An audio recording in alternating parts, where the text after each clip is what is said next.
একটা নির্জন গ্রামে শ্যামু নামে এক লোক বাস করত, যার কাজ ছিল ঢোল তবলা বাজানো। যার আয়ের একমাত্র উৎস ছিল ঢোল তবলা বাজানো।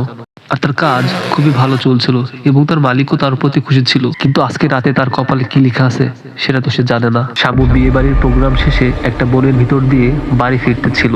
হঠাৎ কিছু ডাকাতের খপ্পরে পড়ে যায়। ডাকাত দল শ্যামুকে বলে, তোমার কাছে যা যা আছে সবকিছু দিয়ে দাও। এই তোর কাছে কি কি আছে সব দিয়ে দিই, নাহলে তো তোকে খুন করে ফেলবো। আরে আরে, তোমরা কারা? তোমরা আমার সাথে এমন কেন করতেছো? আমি তোমাদের কি ক্ষতি করেছি?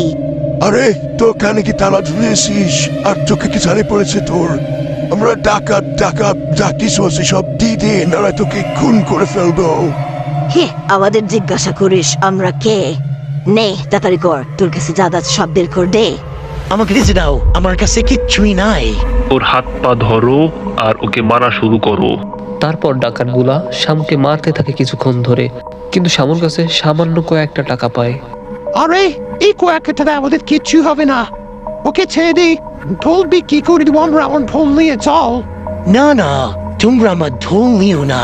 এটা আমার জীবনের প্রথম ভালোবাসা, আমার আয় একমাত্র উৎস। আবে সালে, তুই ঢোল দিবি না প্রাণ দিবি? ঢোল না দিলে আজকে তোকে আমরা মেরে ফেলবো। না না, আমাকে তোমরা মেরো না। কিন্তু একটা ডাকাত তাকে তখনই ছুরি দিয়ে আঘাত করে বসলো, আর শ্যামু সাথে সাথেই মাটিতে লুটিয়ে পড়লো। তিনটা ডাকাতি তখনই দুমদাম করে দৌড়ায় পালাইলো। কিন্তু কিছুক্ষণ পরে শ্যামু একটা ভূতের রূপ ধরে দাঁড়িয়ে পড়লো। এটা কিভাবে হলো? এটা কেন হলো? আমি এখন ভূত হয়ে গেছি। আমি মরে গিয়ে ভূত হয়ে গেছি। এখন কি হবে? সবাই আমাকে দেখে ভয় পাবে, কিন্তু আমি তুই ঢোল বাজানো বন্ধ করতে পারবো না। এটা আমার জীবনের প্রথম ভালোবাসা। শ্যামু প্রত্যেক দিনের মতো ঢোল নিয়ে তার বাঁশিওয়ালার কাছে দেখা করতে যায়, কিন্তু শ্যামুকে দেখে ভয় পেয়ে বাঁশিওয়ালা দৌড়াতে থাকলো।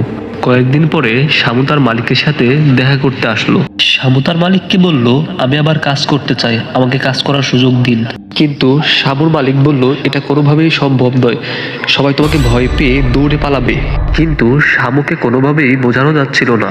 শ্যামু বলল, আমি তোমার সাথে 5 বছর ধরে কাজ করতেছি, তুমি আমাকে যে কোনোভাবে এই কাজটা করার সুযোগ করে দাও। নাছোড়বান্দা শ্যামুর কথা শুনে এক পর্যায়ে তার মালিক তাকে কাজে নেওয়ার জন্য রাজি হয়ে গেল।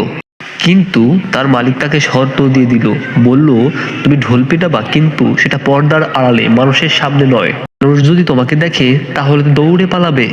তারপর একদিন শ্যামুকে বিয়ে বাড়িতে ঢোল বাজানোর জন্য নিয়ে যাওয়া হয়। মুখে বলা হয়, তুমি সবার পেছনে গিয়ে ঢোল পিটাবা, যাতে তোমাকে কেউ না দেখতে পারে।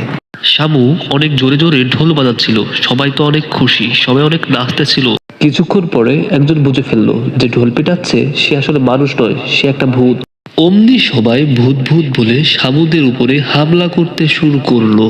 তারপরেই শ্যামু ভূতের রাজ্যে চলে গেল।